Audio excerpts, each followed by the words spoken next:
안녕하세요 여러분, 오늘은 랜드로버 SUV 라인업의 엔트리 사양이자 랜드로버 디스커버리 디비전의 막내라고 할 수 있는 디스커버리 스포츠와 함께하고 있습니다.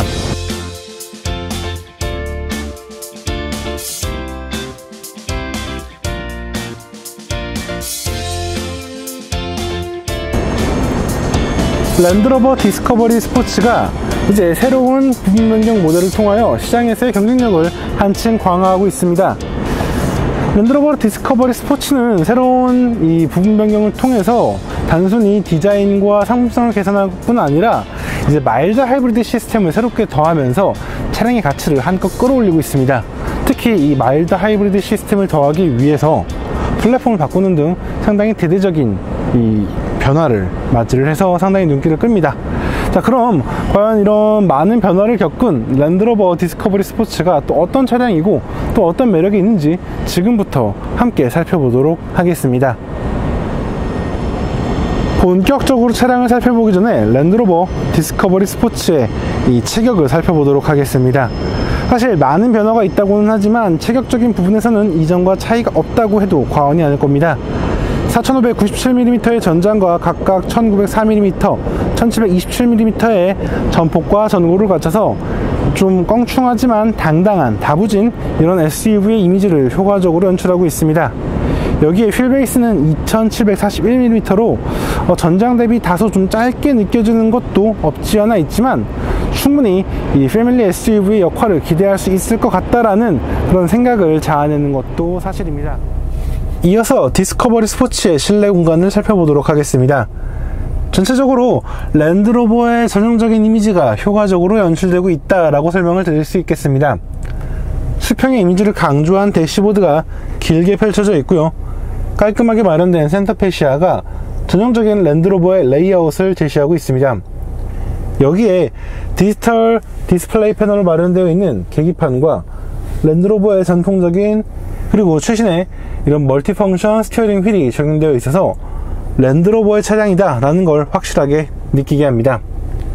물론 센터 페시아에 적용되어 있는 인포테인먼트 시스템은 터치 프로 듀오가 아닌 기존의 전통적인 인포테인먼트 시스템인데 이 하단 패널의 경우에는 다이얼과 터치 패널 버튼들을 왔다 갔다 하면서 더욱더 다양한 기능을 손쉽게 사용할 수 있도록 마련된 것이 큰 특징이라고 할 수 있겠습니다. 이와 함께 기어 시프트 레버가 새롭게 적용되었다는 점, 그리고 글래스 루프가 아주 쾌적한 실내 개방감을 제공하고 있다는 점도 큰 어필 포인트라고 할 수 있겠습니다. 여기에 최신 기술이라고 할 수 있는 클리어 사이트 이 카메라 기반의 룸미러가 장착되어 있기 때문에 주행 상황에서 더욱더 쾌적한 후방 시야를 확보하고 있다라고 설명을 드릴 수 있겠습니다. 한편 디스커버리 스포츠는 이 랜드로버 SUV 라인업 중에 이 엔트리 모델이라고 할 수 있겠지만 충분히 만족스러운 공간을 제공하고 있습니다.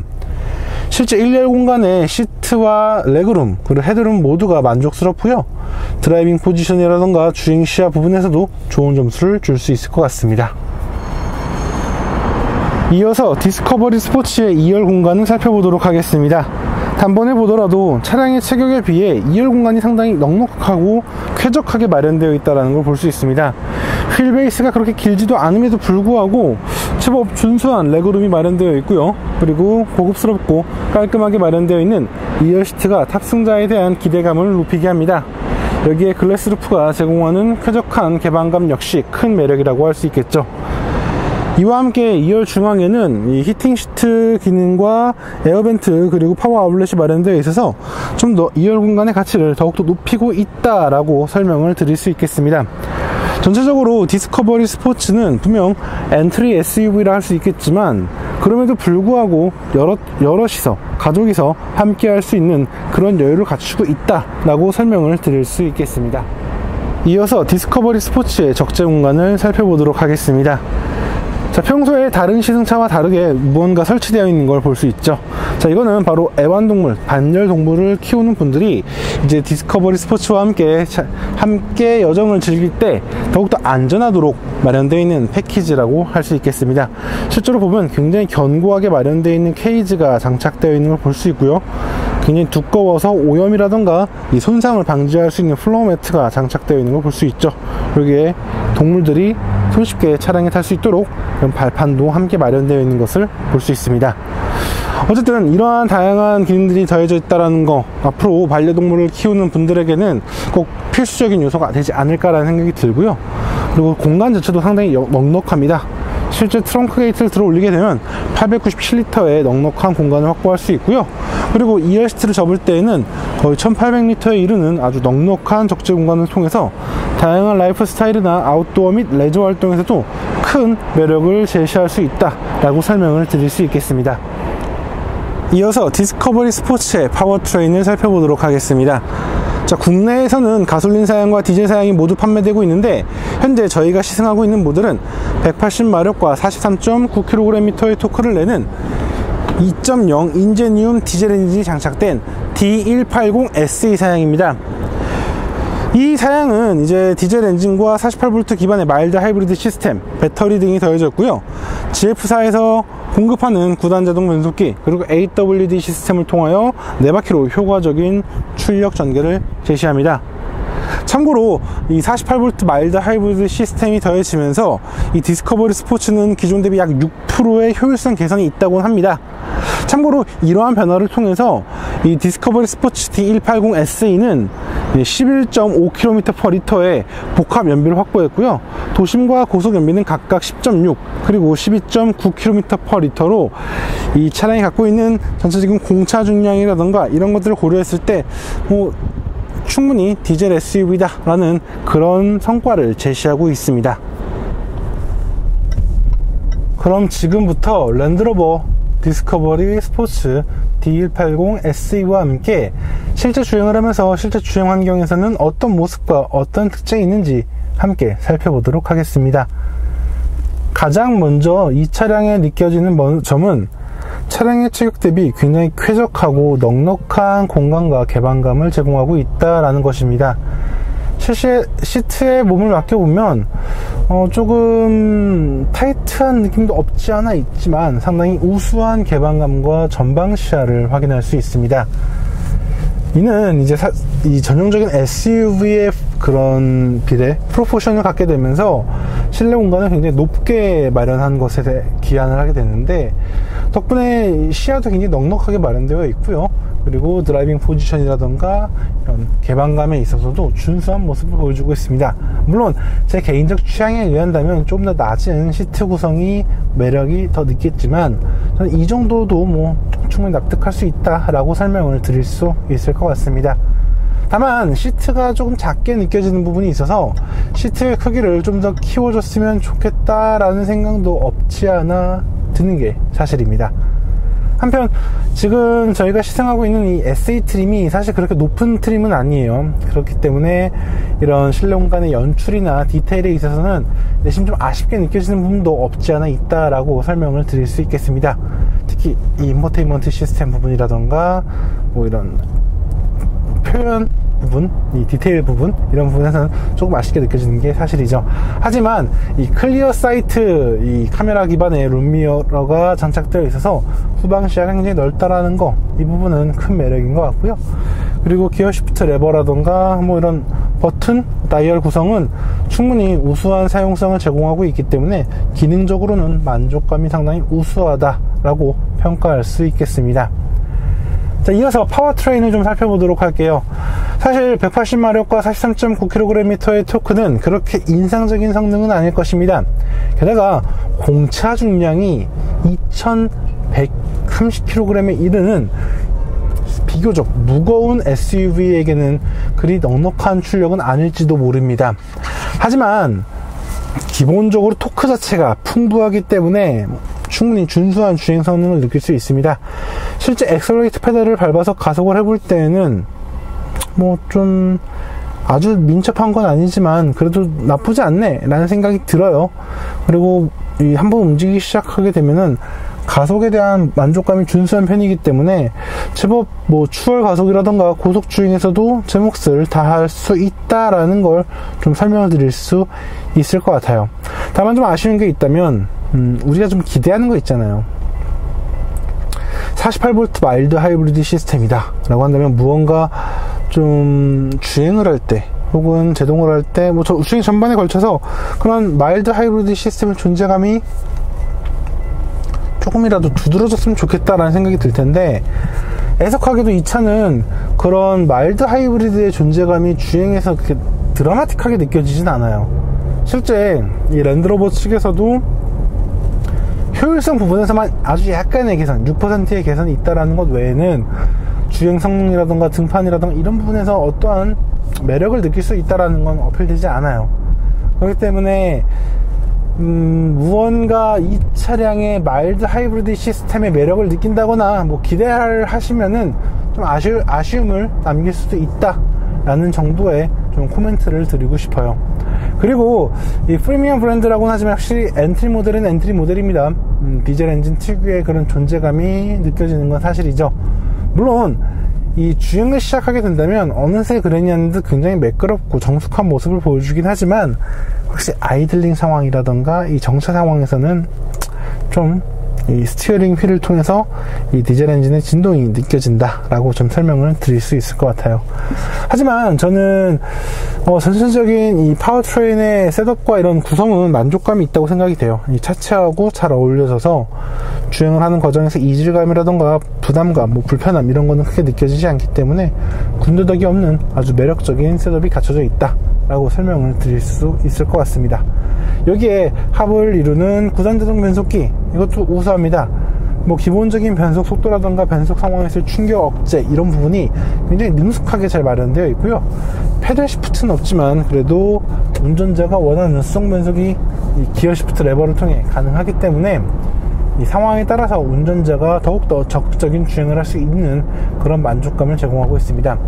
게다가 수동 변속 반응도 상당히 빠른 편이에요. 그런 부분에서도 긍정적인 점수를 주고 싶고요.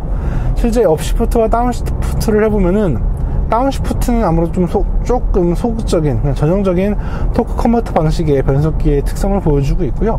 업시프트를 할 때는 정말 이 SUV가 이렇게 빨라도 돼? 라는 생각이 들 만큼 SUV 치고서도 상당히 빠른 변속감을 보여주고 있기 때문에 생각보다 주행의 즐거움과 가치가 좀 더 높을 것 같다라고 설명을 드릴 수 있을 것 같습니다.